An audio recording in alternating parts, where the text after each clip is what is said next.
How's it going, guys? This is the Core 3 from fightinggamesonline.info, and I'm back with a new tutorial. This tutorial is for the update for LibRetro 1.50. I thought it'd be a good time to do a new tutorial for this application, as there's been a few changes. Definitely some good changes as well.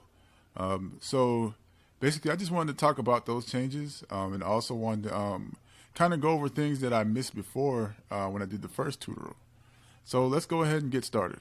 So for those who are basically familiar with Retroarch, I would just say go ahead and fast forward, because I kind of do want to do a small explanation for those who are just now learning about Retroarch. Okay, so basically Retroarch is a front end for LibRetro, which is what you see in front of you. And LibRetro, I'm not really familiar with the inner workings of how what LibRetro does exactly, but from what I understand, it is basically an interface development tool.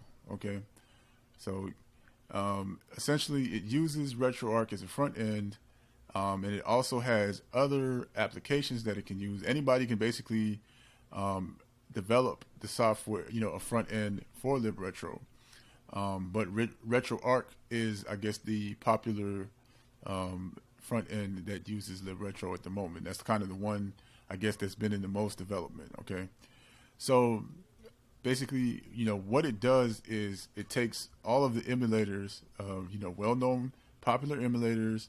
It also takes video codecs as well, and basically allows you to put it all together under one application, which is Retroarch. So it's basically giving you that convenience. Okay, what it also does, it's also basically compatible with other operating systems. So not only is it compatible with the Windows, but you can also use Android. You can also use GameCube. There's tons of operating systems that this thing is compatible with. And I haven't really gotten into, how far it can go with the online play as far as cross-play compatible. But I'm under the impression that that does work. But you can tell me if it's any different. The other thing, that's really important about Retroarch and LibRetro is the fact that basically it has rollback technology. Okay, so if you're familiar with the GGPO netcode, if you're familiar with Fightcade, those use rollback. So they're both built on the GGPO netcode. This is also built on the GGPO netcode, from what I understand. So you're basically getting rollback technology with all these emulators, and most emulators don't run on rollback technology. They run on input delay. Okay, so that's something that's really good about that. Because basically rollback makes it so that your inputs are good when you're playing online, and it also helps keep things lag free as well. So definitely a good choice. Okay, so let's go ahead and get into downloading the actual program itself. Basically, you just come to libretro.com right here. You can go to downloads or nightlies, which two I'll explain that in just a minute. So let's just go to downloads, and basically what we're going to do is we're going to get what you call a nightly build. You have a choice of stable or nightly. Of course, stable is, I guess, supposed to be something with less bugs and stuff like that. Of course, if you're sharing this with a friend, you're going to want to do that. Maybe stable is probably your best bet. But if you're planning to play this online with other people, your best bet is going to be nightly. So that's what we're going to do now. So right now I'm going to go through with the Windows, pick the Windows folder.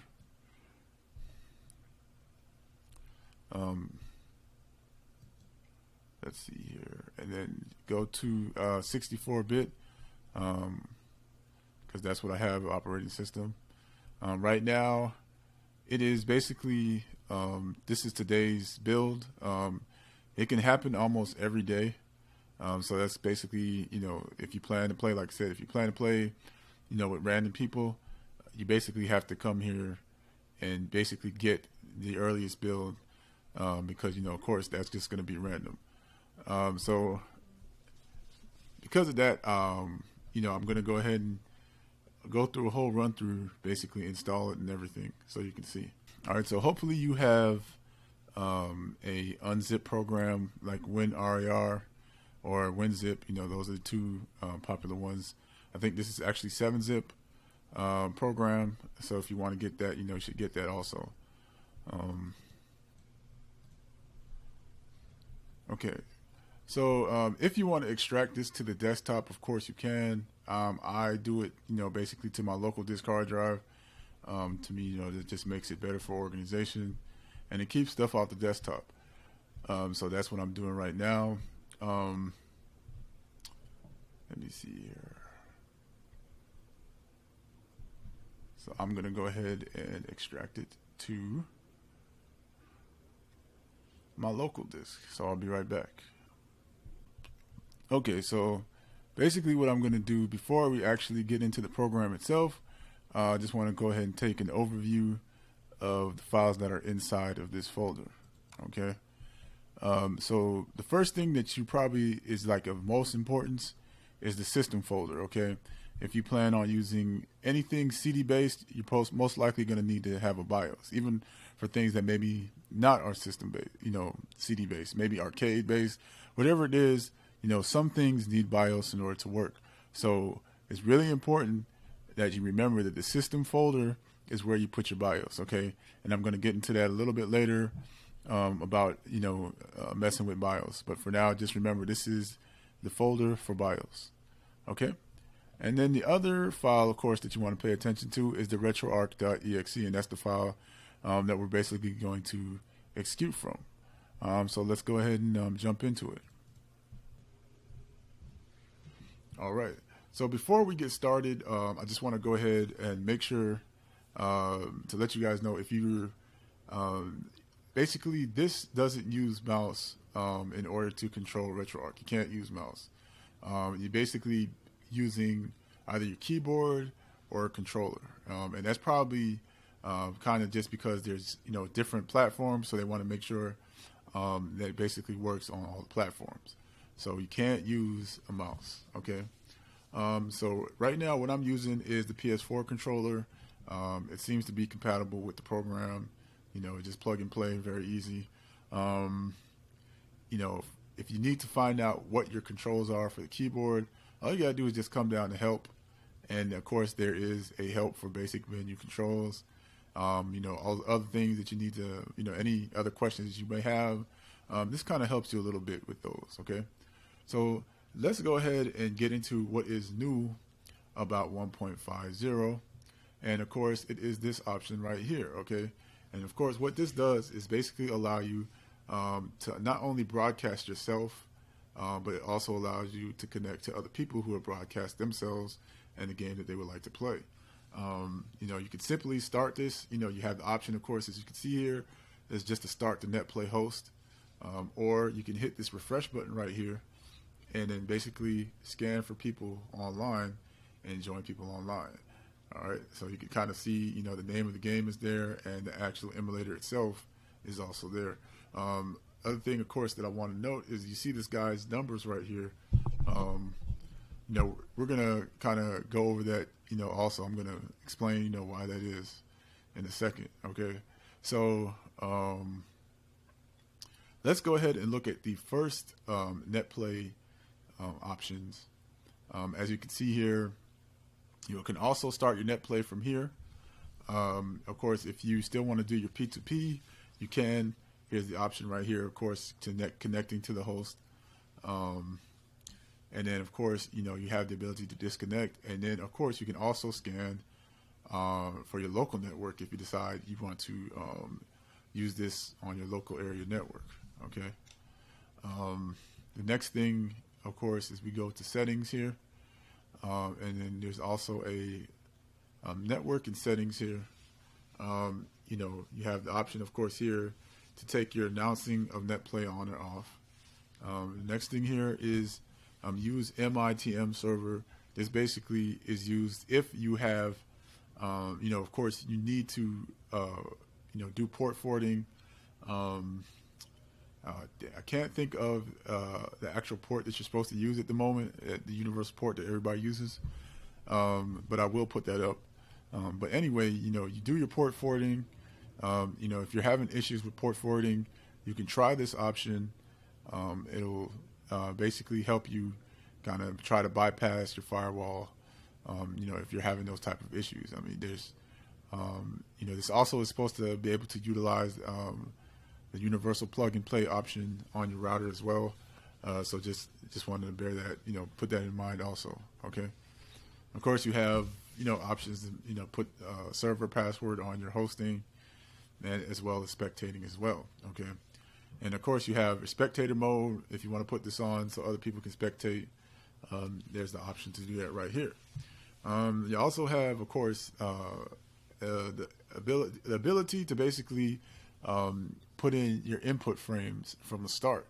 So if you're finding that maybe you're more comfortable, with adding the input delay from the beginning, you can do it right here.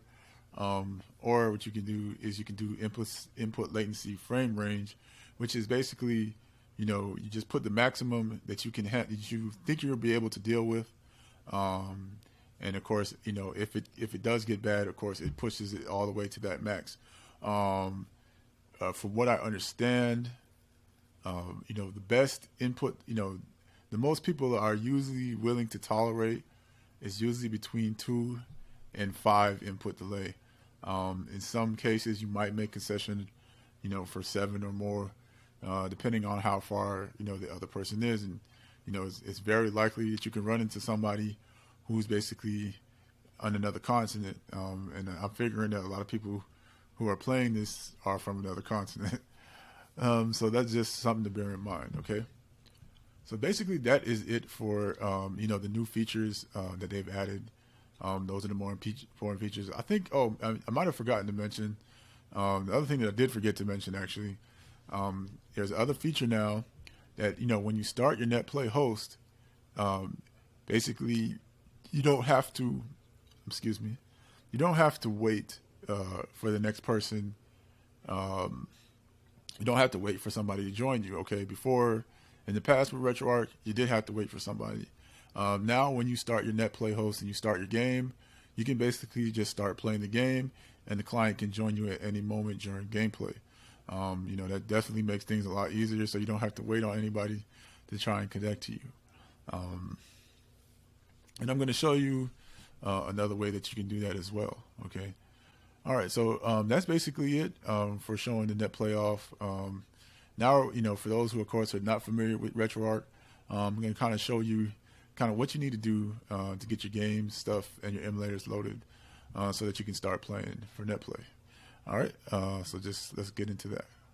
All right. So there's something that I actually forgot to tell you guys. If you recall, I was looking at here and I was saying that the person's numbers are showing instead of their name.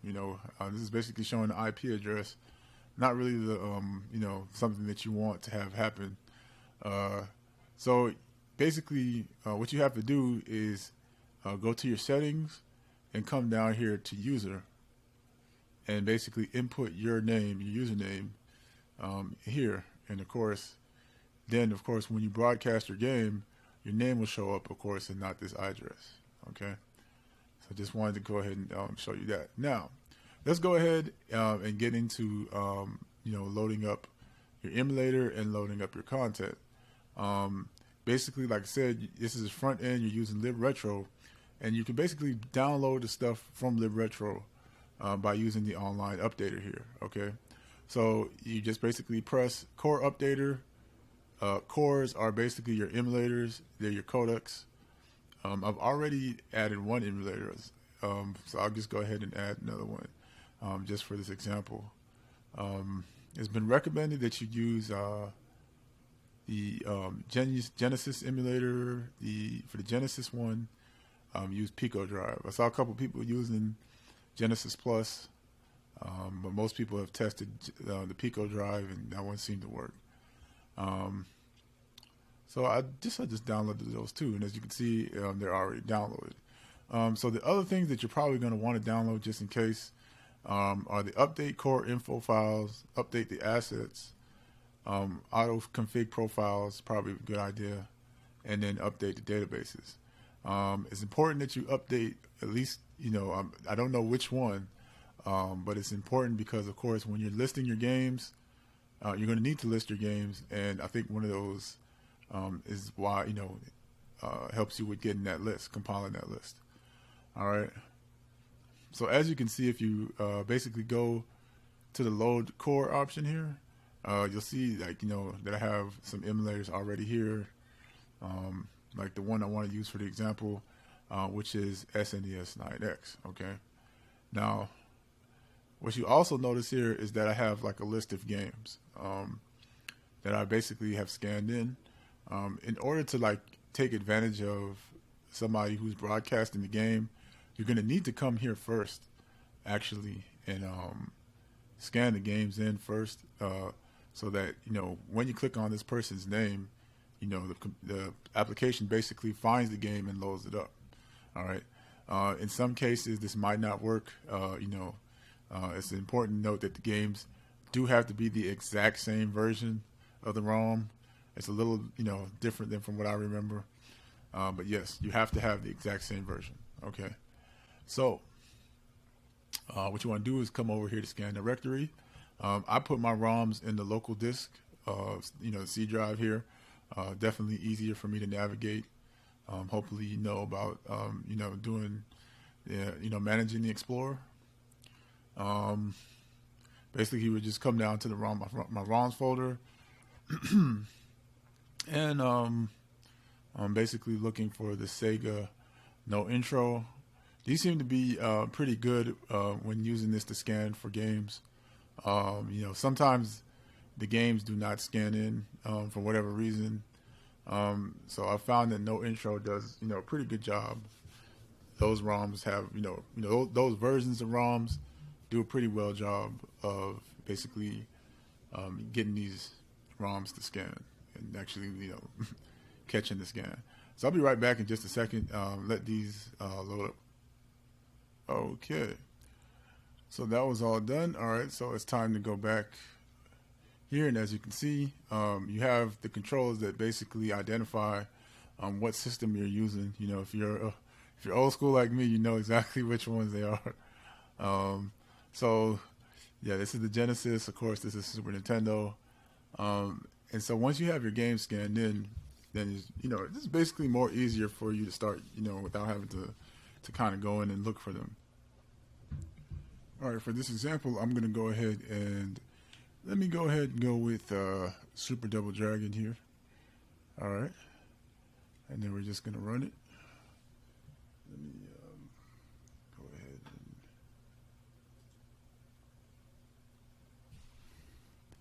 and just wait for it to load up.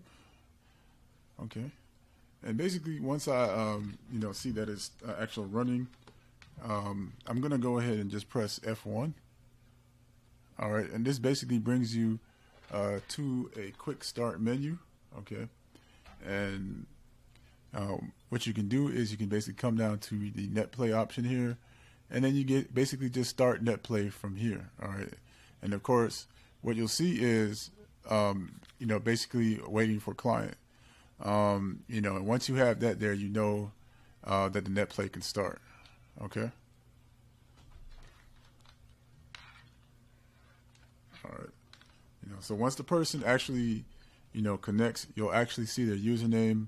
You'll be alerted to their presence, and you'll also notice, depending on, how good or bad the connection is, it can really slow down your gameplay as well. All right.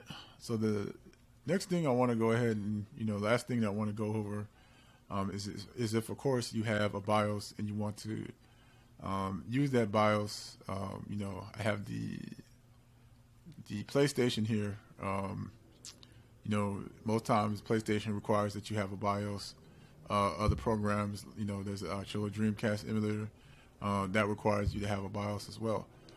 So what you basically do is, of course, I showed you the systems folder.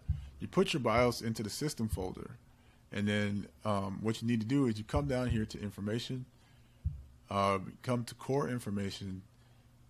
I'm sorry. My bad. First thing you need to do, of course, is load the core, of course, that requires the BIOS. That's the first thing you got to do, right? And of course, once you have, just to let you know as a rule of thumb, once you have loaded the BIOS, you'll see it there to your lower left. You'll see that you've loaded that BIOS, and that's how you, not BIOS, but they loaded the emulator. You'll see that to your left. So that's how you know that you've gotten your emulator, which one, is up. So then you're going to go to your information, go to your core information, scroll down, and you of course see something else I wanted to just mention is of course the extensions that are supported for this emulator, and of course what's more important is of course your BIOS. Okay, so as you see here, it says missing required, and basically this lets you know that the BIOS is not present. So let's say that you put the BIOS in the system folder and it's saying missing required. Basically this is what you have to have.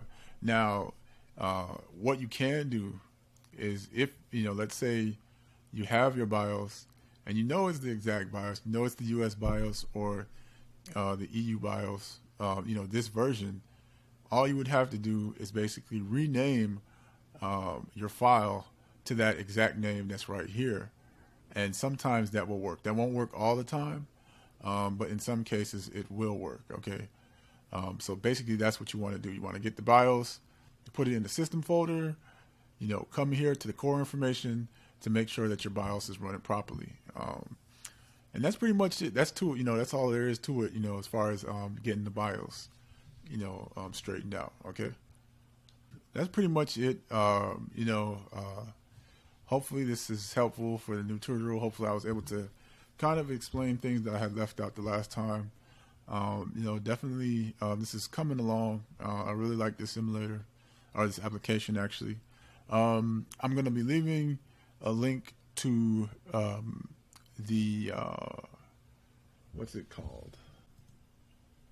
Right. I'm going to be leaving a link to the Discord channel for Retroarch.